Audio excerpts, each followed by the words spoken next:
Bapak Ibu, saudara-saudari umat kesayangan Tuhan dimanapun Anda berada, saya ucapkan selamat pagi, berkah dalam, ya, shalom. Pada kesempatan ini kita senantiasa bersyukur pada Tuhan bahwa kita masih dikaruniai hidup. Tuhan masih memberikan kita bernapas, ya, dan boleh melanjutkan karya perutusan kita. Saya ingin mengajak Anda sekalian untuk mencari kekuatan Tuhan, terutama lewat kesaksian seorang pastor. Beliau bernama Maximilian Kolbe, yang hari ini kita peringati lewat ibadat di dalam gereja. Maximilian Kolbe adalah putra Polandia, lahir pada tanggal 7 Januari 1894. Yang masa kecilnya dihabiskan di Polandia, namun kemudian dia masuk ke seminari dan belajar filsafat teologi di Roma sampai beliau ditabiskan menjadi imam tahun 1918. Dia menjadi seorang imam Fransiskan. Setelah ditabiskan, beliau, Pastor Maximilian Kolbe, pulang kembali ke Polandia dan berkarya di Polandia. Ya, sebagai imam muda beliau sangat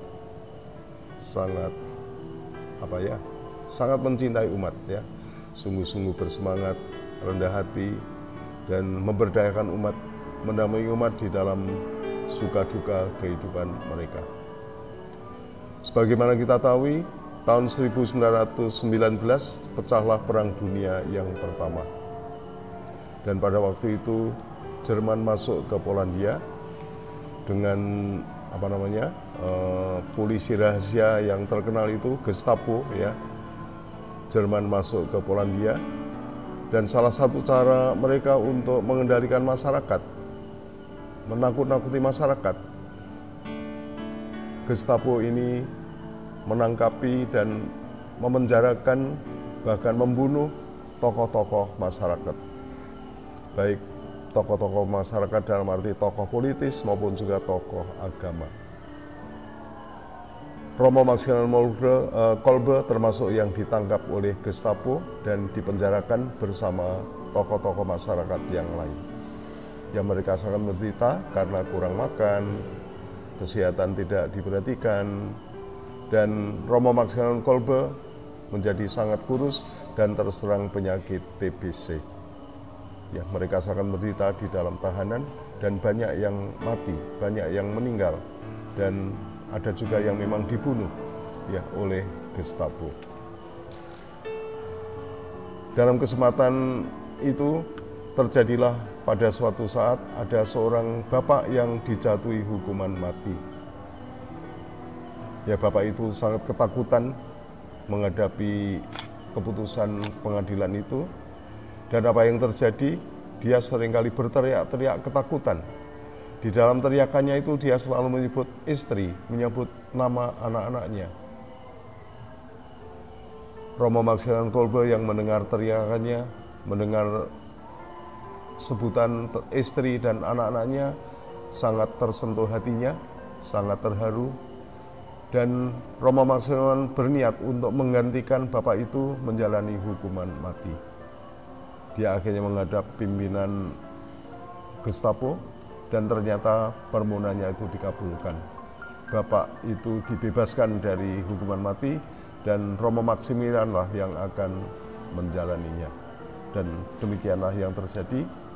Romo Maximilian itu dibiarkan tidak makan, tidak minum sampai sungguh menderita, dan yang terakhir beliau itu disuntik oleh pejabat yang terkait pada waktu itu sampai meninggal dunia. Bapak Ibu, saudara-saudari umat kesayangan Tuhan, kita dapat belajar dari Pastor Maximilian Kolbe yang sungguh-sungguh menjadi teman seperjalanan bagi umat yang didampinginya.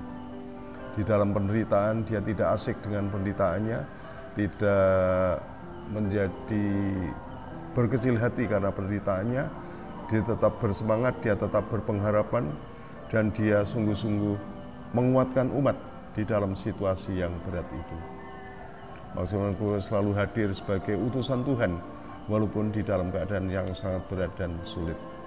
Dia tetap membawa Kristus, membawa kekuatan rahmat-Nya ya di tengah-tengah umat yang menderita. Dia selalu menyemangati, dia selalu menghidupkan semangat pengharapan di dalam hati umat.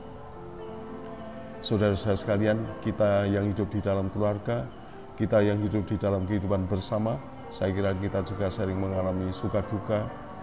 Keluarga kita barangkali suatu saat juga mengalami krisis. Barangkali pasangan hidup kita, barangkali anak-anak kita juga dalam keadaan lemah. Ya mari kita selalu tampil sebagai pribadi yang memberi semangat, yang menumbuhkan pengharapan, yang senantiasa membesarkan hati, sehingga kita dikuatkan di dalam menghadapi tantangan-tantangan hidup, kita dikuatkan di dalam menghadapi persoalan-persoalan hidup. Dan untuk selanjutnya, dengan kekuatan iman, hidup kita akan dicerahkan oleh Tuhan, dibawa kepada hidup yang lebih damai, hidup yang lebih menyejahterakan, baik lahir maupun batin. Kita belajar dari Romo Maximilian Kolbe sebagai teman seperjalanan yang baik untuk keluarga, untuk siapapun juga yang ada di sekitar kita. Untuk itu marilah kita berdoa. Dalam nama Bapa dan Putra dan Roh Kudus. Amin. Ya Tuhan, kami bersyukur kepadamu karena kami telah Kau persatukan di dalam kehidupan bersama, baik di dalam keluarga maupun di dalam persahabatan, di dalam masyarakat. Ya Tuhan, jadikanlah kami teman seperjalanan yang baik bagi keluarga kami, bagi saudara-saudari kami, dan ketika persoalan-persoalan melanda kehidupan keluarga kami, kehidupan sahabat-sahabat kami, semoga kami juga boleh tampil sebagai penyalur rahmat-Mu, terutama dengan memberi semangat, menumbuhkan pengharapan di dalam hati mereka, membesarkan hati mereka, sehingga mereka dikuatkan di dalam menghadapi persoalan-persoalan hidup mereka. Dan selanjutnya kami bersama-sama boleh bertumbuh dan berkembang di dalam kasih-Mu dan di dalam kesejahteraan yang senantiasa Kau sediakan bagi kami. Terpujilah nama Tuhan kita Yesus Kristus, kini dan sepanjang masa. Dalam nama Bapa dan Putra dan Roh Kudus. Amin. Berkah dalam, selamat berkarya.